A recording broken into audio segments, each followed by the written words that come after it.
அன்பு நேயர்களுக்கு பணிவான வணக்கம். நேத்து சாயந்தரம் ஒரு 4 மணில இருந்து ஆமக்குஞ்சுகளுடைய ஒரு அட்ராசிட்டி அளவில்லாம போய்கிட்டே இருக்கு. அதாவது ஏர்போர்ட் மூர்த்தி அவர்கள் தாக்கப்பட்ட அந்த விவகாரம், அது வன்முறைக்கு வன்முறை, அது சரியாகாது, இது நடக்கக்கூடாத ஒரு சம்பவம் அப்படின்னு நம்ம பேசிக்கிட்டு இருக்கோம். அதாவது அண்ணன் திருமா அவர்கள் சொல்லி கொடுத்தது இதுவல்ல, நீங்கள் அறிவுபூர்வமாக அறிவியல் ரீதியாக அரசியலை பேச வேண்டும், எதிர்கொள்ள வேண்டும் அப்படின்னு நம்ம சொல்லிக்கிட்டு இருக்கிறோம். ஆனா பல வீடியோக்கள்ல நான் சொல்லியிருக்கிறேன், அண்ணன் திருமாவின் வளர்ச்சியும் அவருடைய எழுச்சியையும் பிடிக்காமல் நிறைய பேர் எப்படியாவது விடுதலை சிறுத்தை கட்சியை ஒரு கட்டம் கட்ட வேண்டும், அவர்களுக்கு அவப்பெயரை ஏற்படுத்த வேண்டும், அண்ணன் திருமாவை அவர்கள் எளிமைப்படுத்த வேண்டும் அப்படி என்று இந்த RSS பாஜக நாம் தமிழர் இந்த கூட்டம் இந்த வேலையை செய்யுது அப்படின்னு தொடர்ச்சியா நம்ம பதிவு செஞ்சுக்கிட்டே வரோம். ஏதாவது கிடைக்காதா, ஏதாவது நமக்கு ஒரு கண்டென்ட் கிடைக்காதா அப்படின்னு காத்துக்கிட்டு இருக்கிற இந்த ஆமை குஞ்சுகளுக்கு ஏர்போர்ட் மூர்த்தி அவர்களுடைய சம்பவம் கூப்பிட்டு உட்கார வச்சுக்கிட்டு வாங்கினேன். நாங்க தான் உங்களை பேச சொன்னோம், கொடுக்க வேண்டியதை கொடுத்துட்டாங்க, வாங்க வேண்டியதை நீங்க வாங்கிட்டீங்க, சொல்ல வேண்டியதை சொல்லுங்க அப்படின்ற ரீதியில ஒரே பேட்டியா எடுத்து போட்டுக்கிட்டே இருக்கிறானுங்க. தம்பி, கூட்டமா சேர்ந்து நாய் குலைக்கிறதாலையும் தனியா நின்று நாய் குலைக்கிறதாலையும் மலைக்கு என்னைக்குமே பிரச்சனை இல்லை. மலை தான். அண்ணன் திருமா அவர்கள் அதாவது இந்த விஷயத்துல அவரை எப்படியாவது அசிங்கப்படுத்தணும் அப்படின்றதான் இவங்களுடைய முக்கிய நோக்கம். இந்த நேரத்தில் எனக்கு அண்ணன் பூவையார் அவர்கள் நினைவுக்கு வருகிறார். அவர்தான் மிகப்பெரிய இந்த பட்டியல் இனத்துக்காக போராடிய தலைவர்களில் அவரும் ஒருவர். ரொம்ப தைரியமானவர். அவர் மேடையில பேசும்போது ஒரு தடவை சொல்றாரு, என் தம்பி திருமா மீது எவனாவது கை வைத்தால் அப்படின்னு ரொம்ப ஆவேசமாக அவர் பேசியிருப்பார். அந்த பேச்சுல இன்னொரு விஷயத்தையும் அவர் சொல்லியிருப்பாரு. இந்த பட்டியலின சமூகத்திற்காக, விடியலுக்காக, அவர்களுடைய நல்லதுக்காக ஒருவன் போராடி மேலே வரும்போது எதிரில் இருந்து எந்த பிரச்சனையும் இருக்காது, எந்த சமூகமும் அதற்கு தடையாக இருக்காது. ஆனால் அந்த பட்டியல் இனத்துக்குள்ளேயே இருந்து ஒருவன் வருவான். அந்த மாதிரி சின்ன சின்ன புல்லுருவிகள் கிளம்பி பட்டியலின மக்களுக்கு துரோகியாக, ஆள்காட்டியாக அவர்கள் மாறுவார்கள். முதல்ல அவனை களை எடுக்கணும்டா அப்படின்னு அண்ணன் பூவையார் அவர்கள் பேசியிருப்பார். அதுதான் எனக்கு ஞாபகத்துக்கு வருது. இன்றைக்கு புல்லுருவியாக மாற்றப்பட்டிருக்கிறார் அல்லது மாறி இருக்கிறார், பணத்திற்காக, காசுக்காக அண்ணன் ஏர்போர்ட் மூர்த்தி அவர்கள். ஏர்போர்ட் மூர்த்தி அவர்கள் தாக்கப்பட்டது கூட எனக்கு வருத்தத்தை அளிக்கல. ஏன்னு கேட்டா, அவர் பேசின பேச்சுக்கு அவர்கள் அண்ணன் திருமா மேல் பற்று கொண்டவர்களா இல்ல அவர்களாக ஜோடிக்கப்பட்டு இவர்களாக நடத்திய நாடகமா அப்படின்னு போக போகதான் தெரியும். ஆனால் எனக்கு ரொம்ப மனசு கஷ்டமா இருக்கு. என்னன்னா, இவரு நான் தலைவர்ன்றார். என்ன உங்க கொள்கைன்னு கேட்டா, சுயசாதி பற்றும் பிறசாதி நட்பும் அப்படின்னு இவர் ஒரு விளக்கம் கொடுக்கிறார். இப்படி புரட்சிகர கொள்கை வைத்திருக்கிற இவரை இந்த மீடியா என்ன பண்ணிடுச்சுன்னா, யூடியூபர் மூர்த்தி தாக்கப்பட்டார் அப்படின்னு அப்படி ஓரமா தூக்கி போட்டு போயிட்டே இருக்காங்க. அதானே அண்ணன் ஏர்போர்ட் மூர்த்தி அவர்களே, நீங்கள் அறிவாயுதத்தை எடுத்திருந்தால், அறிவுத்தனமாக பேசியிருந்தால் இன்றைக்கு இந்த நிலை ஏற்பட்டு இருக்காது. நீங்க உங்களுடைய பேச்சுல வன்மத்தை மட்டும்தான் கொட்டுறீங்க. உங்க மனசுக்குள்ள ஒரே அழுக்கா இருக்கு. அந்த அழுக்கை எல்லாம் வாந்தியா எடுக்கிறீங்க. அது நல்லது அல்ல. நீங்களும் ஒரு தலைவராக வர வேண்டும் என்றால் அதை நீங்களே சொல்லிக்க கூடாது. உங்களுடைய பேச்சில், நடவடிக்கையில், உங்களுடைய செயல்பாட்டில் மக்களா பார்த்து ஆமா மூர்த்தி ஒரு தலைவர் அப்படி என்று அவர்கள் உங்களை ஏற்றுக்கொண்டு உங்களுக்கு அடைமொழி கொடுக்க வேண்டும். அதனால இந்த ஆமை குஞ்சுகள் உங்களை உசுப்பேத்தி ரணகலமாக்கி விட்டுறாங்க. இந்த சாட்டை துரைமுருகன் சாதி வெறி பிடித்தவன், அவனோடு சேர்ந்து உங்களுக்கும் அந்த சாதி வெறி பிடித்து விட்டது. சாதி அந்த வெறி பிடித்தால் எப்படி நாய்க்கு வெறி பிடிச்சா அது பல பேரை கடிக்குமோ, அந்த மாதிரி மனிதனுக்கு சாதி வெறி பிடித்தால் அவனும் அது போலதான் பல பேரை கடிக்க ஆரம்பிச்சிருவான். அப்போ இந்த நாய் கடிக்குதே, இதை என்ன பண்றதுன்னு அரசு என்ன பண்ணும்னா, அவர்களை என்ன பண்ணணுமோ அதை பண்ணும். அதாவது ஏர்போர்ட் மூர்த்தி அவர்கள் இந்த சம்பவம் நடந்த பிறகு குரல் எங்க இருந்து வருதுன்னா, பாஜக, RSS, நாம் தமிழர், இங்க இருந்துதான் குரலே வருது. என்னென்ன, ஏர்போர்ட் மூர்த்தி அவர்கள் தாக்கப்பட்டிருக்கிறார், நடந்தது தவறு, அது ஒரு சட்டம் ஒழுங்கு பிரச்சனை, டிஜிபி ஆபீஸுக்கு எதிரவே நடக்குது. இதுல நமக்கு நிறைய சந்தேகம் இருக்கு. ஏன்னா அதுல அவரை அடித்து விட்டு அந்த இடத்தில் அண்ணன் திருமா வாழ்க அப்படின்னு ஒருத்தர் சொல்றாரு. இதை நான் ரெண்டு பார்வையா பாக்குறேன். ஒன்று, இவர்களே நாடகம் அதை செட்டப் பண்ணி அடுக்கி வச்சுட்டு அண்ணன் திருமா வாழ்க அப்படின்னு அவர் பேருக்கு அவப்பெயரை உண்டு பண்ண இந்த வேலையா, அல்லது உண்மையிலேயே அண்ணன் திருமா மீது பற்று கொண்டு தீரா பாசம் கொண்டு அவர் மேல ஒரு சின்ன அப்பு அடுத்து யாராவது சொன்னால் கூட தாங்கிக் கொள்ள முடியாத அந்த மனநிலையில் இருக்கக்கூடிய தோழர் யாராவது செய்தார்களா அப்படின்ற நமக்கு ரெண்டு பார்வையும் இருக்கு. ஏன்னா மொத்தமாவே இந்த நாம் தமிழர், ஏர்போர்ட் மூர்த்தி இவரெல்லாம் சதிகார கூட்டம். இந்த சதிகார கூட்டங்கள் உட்காந்து திட்டம் போட்டு என்ன பண்ணணுமோ அதை பண்றதுக்கு எல்லா வேலையும் செய்வாங்க. இப்போ அண்ணன் ஆம்ஸ்ட்ராங் அவர்களை இவர் கூட ஒப்பிட்டு பார்க்கிறாரு ஏர்போர்ட் மூர்த்தி. சத்தியமா சொல்றேன், நீங்கள் என்ன வேணா பேசிட்டு போங்க, ஆனால் அண்ணன் ஆம்ஸ்ட்ராங்கை அவர் பெயரை உச்சரிக்க கூட உங்களுக்கு தகுதி கிடையாது. அண்ணன் ஆம்ஸ்ட்ராங் அவர் மனதில் அண்ணன் திருமாவை எந்த அளவுக்கு உயரத்தில் வைத்திருந்தால் அவர்களுக்கு கொள்கை ரீதியாக அவர்கள் எதிரெதிர் திசையில் இருந்தாலும் அவர்கள் எவ்வளவு பாசத்தோடு இருந்தார்கள், எவ்வளவு நட்போடு இருந்தார்கள். அண்ணன் பூவை மூர்த்தியாரின் மாணவனாக அண்ணன் ஆம்ஸ்டாங் அவர்கள், அண்ணன் பூவை மூர்த்தியார் அவர்கள் எந்த அளவுக்கு அண்ணன் திருமாவை நேசித்தாரோ அந்த அளவுக்கு ஆம்ஸ்டாங் அவர்களும் நேசித்தார். இது எல்லாருக்கும் தெரியும். ஆனால் நீங்க உங்க மேல விழுந்த அடிக்கு இன்னொருத்தரை எதிர நிறுத்துறது ரொம்ப தப்பான விஷயம். அதாவது இவருக்கு பிரச்சனைனா இது இவர் தான் டீல் பண்ணணும். இதுக்கு இன்னொரு சாதி கட்சி எடுத்துன்னு வந்து முன்னாடி நிறுத்துறது, நாம் தமிழர் காலில் போய் விழறது, அங்க சாட்டை துரைமுருகன் எடுக்கிற வாந்திக்கெல்லாம் இவர் வாதி கொட்டுறது, இதெல்லாம் நல்லா இருக்கு. நீங்க ஒரு தலைவர் சொல்றீங்க, அவன் சாட்டை துரைமுருகன் ஒரு மஞ்சப்பொடி மாமா பையன். அவர் சொல்றார், அமைப்பாய் திரவம் புத்தகத்தை எடுத்து கையில வச்சுக்கிட்டு விளக்குறாராம். டேய், அந்த அமைப்பாய் திரவம் புத்தகத்தை முழுக்க படித்ததால் தான் இன்றைக்கு பல பேர் அரசியல் வயப்பட்டு இன்றைக்கு தெளிவாக சாதி ஒழிப்பே மக்கள் விடுதலை அப்படின்னு அண்ணன் திருமாவின் கோட்பாட்டை உணர்ந்து அரசியல்ல பயணம் பண்றாங்க. ஆனா அந்த புத்தகத்தை 2 தடவை படிச்சன்ற, இன்னமும் உனக்கு அந்த சாதி வெறி தீரலையே. அப்ப நீ அதை படிக்கல, அந்த வீடியோ போடுறதுக்காக தேடி கண்டுபிடிச்சு அந்த பக்கத்தை வாசிச்சிருக்க. அவர் என்றைக்கும் இந்த சாதிய கலவரத்தை, அதாவது தேவையில்லாத பிரச்சனையை இதையெல்லாம் ஊக்குவிக்கிற ஒரு தலைவர் அண்ணன் திருமா கிடையாது. இந்த கமெண்ட் பாக்ஸ்ல போடுறாள், அவனால கரெக்டா நான் கண்டுபிடிச்சிடுறேன். எல்லாம் ஆமக்குஞ்சி, கிளியரா ஆமக்குஞ்சிகள் தான். அண்ணன் ஏர்போர்ட் மூர்த்தி தாக்கப்பட்டதில் வருத்தம் எங்களுக்கு இருக்கு. என்னதான் ஒரு பிரச்சனைனாலும் வன்முறை ஒருபோதும் தீர்வாகாது. ஆனா இப்படி ஒரு சம்பவம் நடக்கணும், அப்படி இல்லைன்னா நடத்தணும் அப்படின்ற ஒரு முடிவுல தானே நாம் தமிழர் மேடைகளை ஏற்றி ஏர்போர்ட் மூர்த்தி அவர்களை அண்ணன் திருமாவை விமர்சிக்க வச்சீங்க. இது எல்லாம் உங்களுடைய சதி. சீமான் ஒரு பச்சை துரோகி, ஒரு ஓனாய். அதெல்லாம் எப்படி சொல்றது?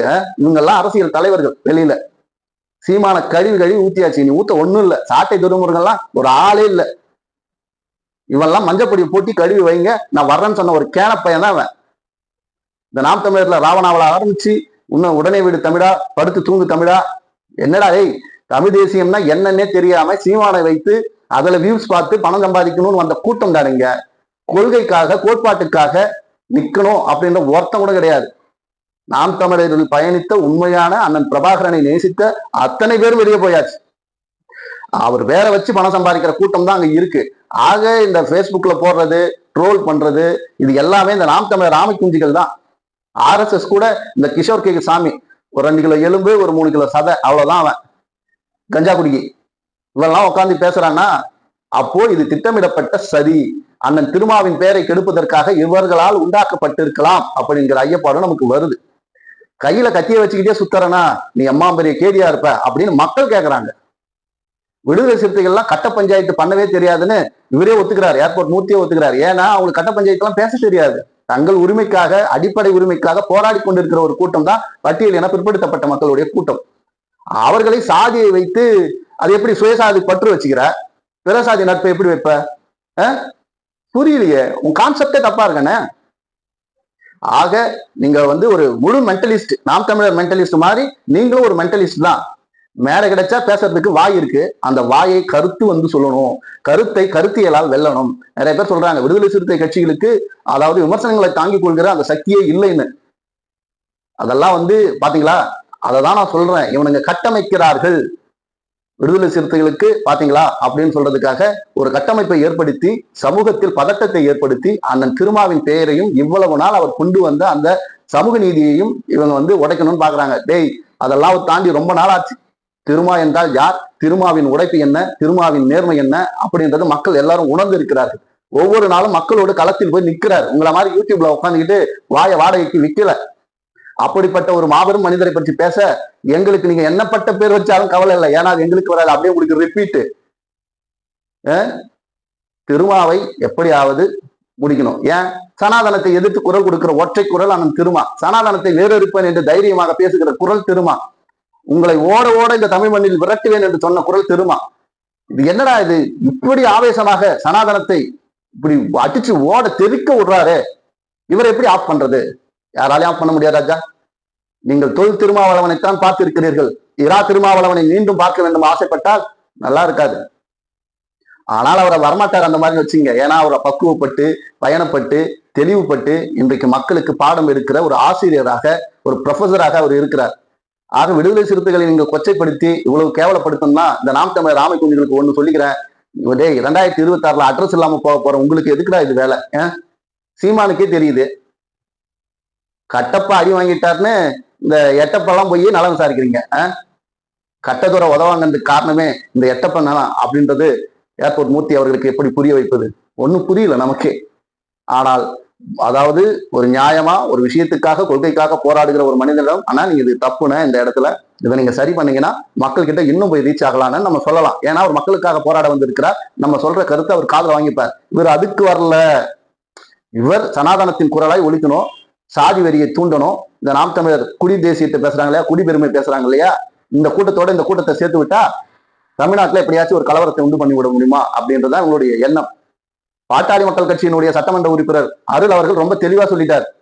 இவரெல்லாம் நாங்க கூப்பிடவே இல்லை, இது எங்க பிரச்சனை. உன்னை மேடையில கூப்பிட்டு பேச வச்சா ஒரு கெஸ்டா வந்து பேசிட்டு போறியா, அதோட வேலை முடிஞ்சுது. தேவையில்லாமல் வன்னிய மக்களையும் பட்டியலின மக்களையும் மோத விடுகிற வேலையை நீ பார்க்காத அப்படின்ற தோணியில தான் அருள் அவர்கள் சொல்லி இருக்கிறாரு. ஏர்போர்ட் மூர்த்தியெல்லாம் நான் கூப்பிடவே இல்லை, கூப்பிடுற அளவுக்கு அவர் ஒர்த்தம் இல்லை, அவர் அவ்வளவு பெரிய ஆளும் இல்லை அப்படிதான் நாங்க எடுத்துக்கிறோம்.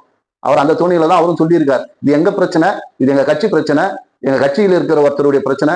இதை எடுத்துட்டு போய் அது கூட கோத்து உங்க போதைக்கு இங்க யாரும் ஊர்காக முடியாது, நீங்க குளிர்காய, நாங்க ஒன்னும் ஆள் கிடையாது அப்படின்றதான் அவர் ரொம்ப தெளிவா பதிவு பண்ணிட்டு போயிருக்காரு.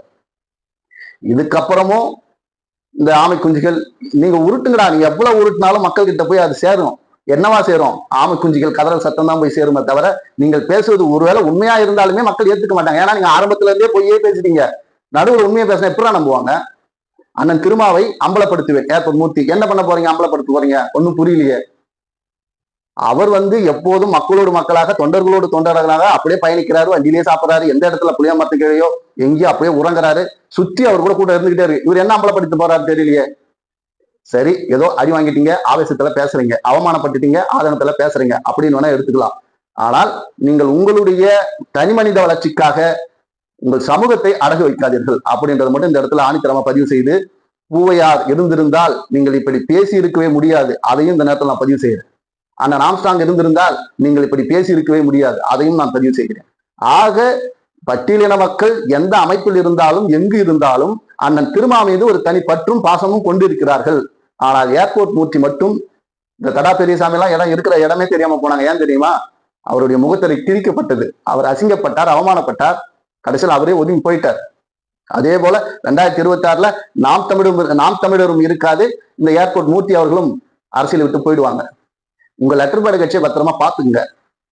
உங்களை தலைவர்னு இன்னொரு தடவை சொல்லிக்காதீங்க, அது உங்களுக்கு தான் அசிங்கம். நான் விடுதலை சிறுத்தை கட்சியினுடைய தோழர்கள் கிட்ட ஒண்ணு சொல்றேன், அவசரப்பட்டு நீங்கள் செய்கிற ஒவ்வொரு விஷயமும் அண்ணன் திருமா இவ்வளவு நாள் கட்டி காப்பாற்றிய அந்த பெருமையை பல பேர் கிண்டல் பண்ணி கேலி பேசுற அளவுக்கு ஆளாக்கிடும். அதை வைத்து அரசியல் செய்வார்கள், அதை நீங்கள் புரிந்து கொள்ள வேண்டும் என்பதை இந்த நேரத்தில் பதிவு செய்து, புரட்சியாளர் அம்பேத்கரை வீழ்த்த, புரட்சியாளர் அம்பேத்கரை ஒடுக்க அந்த சமூகத்தில் இருந்துதான், அதே சமூகத்தில் இருந்துதான் ஆட்கள் தோன்றினார்கள். அதுபோலத்தான் அண்ணன் திருமாவையும் வீழ்த்த இங்கிருந்தே ஒருத்தர் கிளம்பியிருக்கார்.